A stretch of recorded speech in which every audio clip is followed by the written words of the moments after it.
Hi ಸ್ನೇಹಿತರೆ, welcome to my channel. ನಾನಿವತ್ತು ತುಂಬ ಸ್ಪೆಷಲ್ ಆಗಿರೋ ರೆಸಿಪಿ ಒಂದನ್ನು ತೋರಿಸ್ಕೊಡ್ತಾ ಇದ್ದೀನಿ.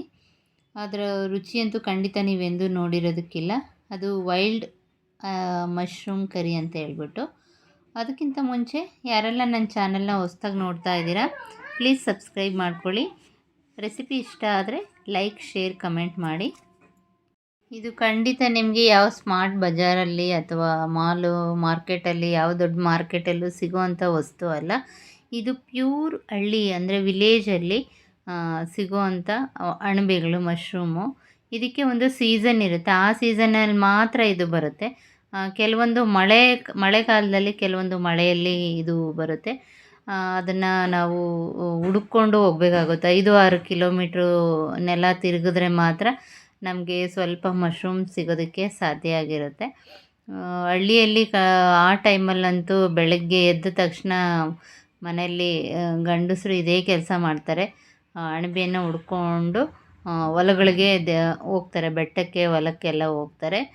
ಯಾಕಂತಂದರೆ ಅದು ಅಷ್ಟು ರುಚಿಯಾಗಿರುತ್ತೆ. ಅದನ್ನು ಆ ಸೀಸನಲ್ಲಿ ಬರೋಂಥ ಮಶ್ರೂಮ್ನ ಅದನ್ನು ತಿನ್ನಲೇಬೇಕು ಅನ್ನೋ ಒಂದಿದು, ಆ ರುಚಿ ಮತ್ತು ಇದು ನಾವು ಏನು ಹೈಬ್ರಿಡ್ ಮಾರ್ಕೆಟಲ್ಲೆಲ್ಲ ತೊಗೊಳ್ತಾ ಇದ್ದೀವಿ, ಇದರಲ್ಲಿ ಮೋಸ್ಟ್ಲಿ ಒಂದು 5% ಟೇಸ್ಟೂ ಅದು ಬರೋದಿಲ್ಲ. ಅಷ್ಟು ಟೇಸ್ಟು ಹೆಲ್ದಿ, ಆರೋಗ್ಯಕರವಾದಂಥದ್ದು. ನೋಡಿ, ಇವತ್ತು ನಮ್ಮ ಮನೆಯಲ್ಲಿ ಕನಿಷ್ಠ ಅಂದರೆ ಒಂದು 20 ಜನ ಇದ್ದೀವಿ. 2 kg ಮಶ್ರೂಮ್ ಸಿಕ್ಕಿದೆ. ಇಷ್ಟು ಮಶ್ರೂಮ್ ಸಿಗೋದು ತುಂಬಾ ಕಷ್ಟ, ಬಟ್ ನಮಗೆ ಸಿಕ್ಕಿದೆ. ಅದಕ್ಕೆ ಮಸಾಲೆ ರೆಡಿ ಮಾಡ್ಕೊಳ್ಳೋದಕ್ಕೆ ಒಂದು 4 ಟೊಮೊಟೊ, ಒಂದು ತೆಂಗಿನಕಾಯಿ ತುರ್ಕೊಂಡಿರೋದು, ಬೆಳ್ಳುಳ್ಳಿ, ಒಂದು 5-6 ಈರುಳ್ಳಿ, ಹಾಗೆ ಸ್ವಲ್ಪ ಕೊತ್ತಂಬರಿ ಸೊಪ್ಪು ಎಲ್ಲನೂ ಮಿಕ್ಸಿಯಲ್ಲಿ ಪೇಸ್ಟ್ ಮಾಡ್ಕೊಬೇಕು, ಫೈನ್ ಪೇಸ್ಟು. ನಂತರ ಏನು ಮಶ್ರೂಮ್ ಸಿಕ್ಕಿರುತ್ತೆ ಅದರಲ್ಲಿ ತುಂಬಾ ಮಣ್ಣಿರುತ್ತೆ. ಅದನ್ನು ನಿಧಾನಕ್ಕೆ, ಅದು ತುಂಬ ಸಾಫ್ಟ್ ಇರುತ್ತೆ, ಜೋರಾಗೆಲ್ಲ ತೊಳೆಯೋಕೆ ಹೋದರೆ ಮುರಿದೋಗ್ಬಿಡುತ್ತೆ. ತುಂಬ ಕ್ಲೀನಾಗಿ ಒಂದು 3-4 ಸರಿ ಚೆನ್ನಾಗಿ ತೊಳಿಬೇಕು. ಈ ಥರ ಎಲ್ಲ ತೊಳೆದು ಕ್ಲೀನ್ ಮಾಡಿ ಇಟ್ಕೊಂಡಿದ್ದೀವಿ. ಸೊ ಇದಕ್ಕೆ ಏನಪ್ಪ ಅಂತ ಅಂದರೆ, ಇದಕ್ಕೆ ಯಾವುದೇ ರೀತಿಯ ಒಗ್ಗರಣೆ ಕೊಡಬಾರ್ದು. ಅಂದರೆ ನಾವು ಎಣ್ಣೆ ಹಾಕ್ಬಿಟ್ಟು ಅದಕ್ಕೆಲ್ಲ ಈರುಳ್ಳಿ, ಕರ್ಬೇವಿನ ಸೊಪ್ಪು ಎಲ್ಲ ಹಾಕಿ ಒಗ್ಗರಣೆ ಏನು ಕೊಡ್ತೀವಿ, ಆ ಥರ ಎಲ್ಲ ಏನೂ ಮಾಡಬಾರ್ದು. ಮಶ್ರೂಮ್ ಡೈರೆಕ್ಟಾಗಿ ಅದಕ್ಕೇನು ಮಸಾಲೆ ಅರ್ದಿರ್ತೀವಿ ಅದನ್ನು ಡೈರೆಕ್ಟಾಗಿ ಹಾಕ್ಬಿಟ್ಟು ಉಪ್ಪು ಹಾಕಿ ಅದಕ್ಕೆ ಎಷ್ಟು ಬೇಕೋ ಅಷ್ಟು ನೀರನ್ನು ಸೇರಿಸಿ ಅದನ್ನು ಚೆನ್ನಾಗಿ ಕುದಿಯೋಕ್ಕೆ ಬಿಡಬೇಕಾಗುತ್ತೆ. ಈಗ ಮೇಯ್ನ್ ಇಂಗ್ರೀಡಿಯನ್ನು ಅದರಲ್ಲಿ ಏನು ಸೇರಿಸ್ತಾ ಇದ್ದೀವಿ, ಅದು ಯಾಕಷ್ಟು ಟೇಸ್ಟ್ ಬರುತ್ತೆ ಅಂತಂದರೆ, ಆ್ಯಕ್ಚುಲಿ ಅದು ಮಶ್ರೂಮ್ ನೀವು ಹೆಂಗೆ ಮಾಡಿದ್ರೂ ಟೇಸ್ಟಾಗಿ ಬರುತ್ತೆ. ಸುಮ್ಮನೆ ನೀವು ಖಾರ ಸಾಂಬಾರು ಹಾಕಿ ಸುಮ್ಮನೆ ಹಿಂಗೆ ಕೈಯಲ್ಲಿ ಹಿಂಗೆ ಮಾಡಿಬಿಟ್ಟಿಟ್ರೂ ಅದು ಅಷ್ಟೇ ಟೇಸ್ಟ್ ಬರುತ್ತೆ. ಅದರಲ್ಲಿ ನ್ಯಾಚುರಲ್ಲಾಗಿ ಆ ಮಶ್ರೂಮಲ್ಲಿ ಟೇಸ್ಟ್ ಇರುತ್ತೆ. ಬಟ್ ಇಲ್ಲಿ ಏನಪ್ಪ ಅಂತಂದರೆ, ನೀರೆಲ್ಲ ಹಾಕಿ ಉಪ್ಪು ಹಾಕಿ ಚೆನ್ನಾಗಿ ಮಿಕ್ಸ್ ಮಾಡಿ ಕುದಿಯೋದಕ್ಕೆ ಬಿಡ್ತಾಯಿದ್ದೀನಿ. ಮಿಕ್ಸಿಯಲ್ಲಿ ನಾವು ಪೇಸ್ಟ್ ಮಾಡ್ಕೋಬೇಕಾದ್ರೆ ನಾನೆಲ್ಲ ಏನೆಲ್ಲ ಇಂಗ್ರೀಡಿಯೆಂಟ್ ತೋರಿಸ್ದೆ, ಅದರ ಜೊತೆಗೆ ಧನಿಯಾ ಪೌಡ್ರು, ಹಾಗೆ ಖಾರಕ್ಕೆ ನಮಗೆ ಎಷ್ಟು ಬೇಕೋ ಅಷ್ಟು ಖಾರದ ಪೌಡರ್ನ ಆ್ಯಡ್ ಮಾಡ್ಕೊಬೇಕು. ಅದೆಲ್ಲ ಹಾಕ್ಬಿಟ್ಟೇ ಮಿಕ್ಸಿ ಮಾಡ್ಕೋಬೇಕಾಗುತ್ತೆ. ಸೊ ಇಲ್ಲಿ ಎಷ್ಟು ಬೇಕೋ ಅಷ್ಟು ನೀರನ್ನು ಎಲ್ಲ ಹಾಕ್ಬಿಟ್ಟು ರೆಡಿ ಮಾಡಿ ಸ್ಟವ್ ಮೇಲೆ ಇಟ್ಟಿದೆ. ನನಗೆ ಹಳ್ಳಿಗೆ ಹೋಗೋದು ಅಂತ ಅಂದರೆ ತುಂಬಾ ಇಷ್ಟ. ನಮ್ಮ ಅಕ್ಕ ದೊಡ್ಡಕ್ಕ ಹಳ್ಳಿಯಲ್ಲಿರೋದು. ಸೊ ಅವ್ರ ಮನೆಗೇ ನಾವು ಹೋಗಿದ್ದು. ಅಲ್ಲಿ ಎಲ್ಲ ಈ ಥರ ಮಶ್ರೂಮ್ ಎಲ್ಲ ಸಿಕ್ಕಿದ್ದು, ಮಾಡಿದ್ದು ಎಲ್ಲನೂ. ಸೊ ಒನ್ ಟೈಮು ನಾವೆಲ್ಲರೂ ಒಂದೇ ಮನೆಯಲ್ಲಿ ಸೇರಿದ್ವಿ. ಕನಿಷ್ಠ ಅಂದರೆ ಒಂದು 20 ಜನ ಇದ್ವಿ. ಒಂದು ವಾರ ಇದ್ವಿ ಜೊತೆಗೇ.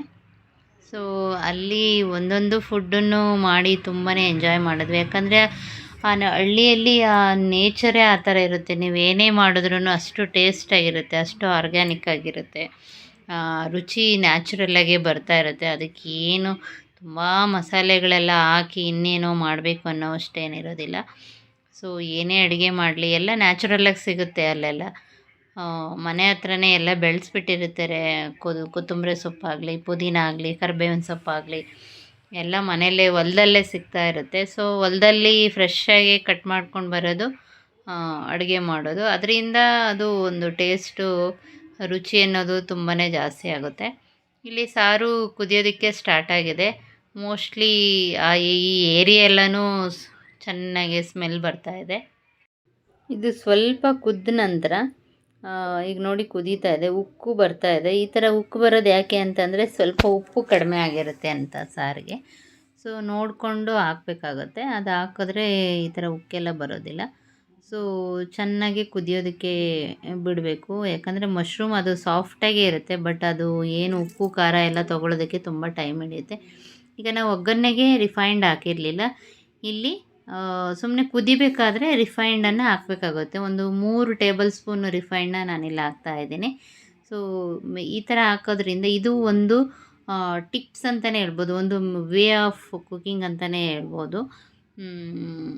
ಇದ್ರದ್ದು ಯಾಕೆ ಇದು ಒಂದು ಸ್ಪೆಷಲ್ ಟೇಸ್ಟನ್ನು ಕೊಡುತ್ತೆ. ಈ ಥರ ಮಾಡೋದ್ರಿಂದ ಒಗ್ಗರಣೆ ಹಾಕಬಾರ್ದು, ಈ ಥರನೇ ಮಾಡಬೇಕು. ನೋಡಿ ಮಶ್ರೂಮು ಒಂದು 50% ಆಗಿದೆ ಅಂತ ಅನಿಸುತ್ತೆ. ಈ ಥರ ಚೆನ್ನಾಗಿ ಕುದಿಯೋಕ್ಕೆ ಬಿಡಬೇಕು.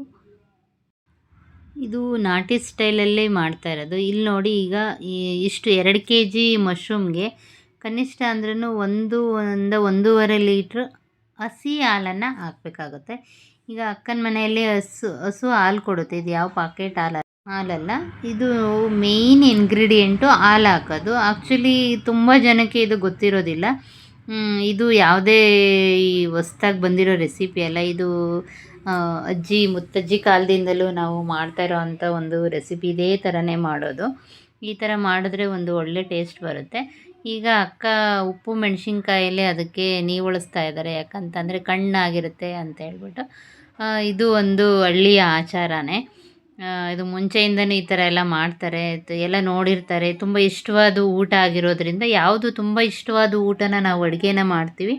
ಅದಕ್ಕೆ ಈ ಥರ ಉಪ್ಪು ಮೆಣಸಿನ್ಕಾಯಿಂದ ಒಂದು ನೆಗೆಟಿವ್ ಎನರ್ಜಿಯನ್ನು ಹೋಗಲಿ ಅಂತ ಹೇಳ್ಬಿಟ್ಟು ಮಾಡಿ ಹಾಕ್ತಾರೆ. ಸೊ ಈಗ ನಾವು ಹೇಳ್ತಾ ಇರೋದು ಅಷ್ಟೇ ನೆಗೆಟಿವ್ ಎನರ್ಜಿ ಅಂತ ಹೇಳ್ಬಿಟ್ಟು, ಅವರು ಮುಂಚೆಯಿಂದ ಇದೇ ಥರನೇ ಮಾಡ್ತಾ ಇರೋದು. ಸೊ ಸಾರು ಅನ್ನ ಎಲ್ಲ ರೆಡಿಯಾಗಿದೆ. ಅದಕ್ಕೆ ಬಿಸಿ ಬಿಸಿ ಮುದ್ದೆ, ರಾಗಿ ಮುದ್ದೆ ರೆಡಿ ಆಗ್ತಾಯಿದೆ. ಸೊ ಆಗೋಗಿದೆ. ಈಗ ಬ್ಯಾಟಿಂಗ್ ಮಾಡೋದೇನೆ. ನೀವು ಒಂದ್ಸರಿ ಟ್ರೈ ಮಾಡಿ. ಎಲ್ಲಾದರೂ ಮಶ್ರೂಮ್ ಸಿಕ್ಕಿದ್ರೆ ಇದೇ ಥರನೇ ಮಾಡಿ, ತುಂಬ ಟೇಸ್ಟಾಗಿರುತ್ತೆ. Thanks for watching. Thank you.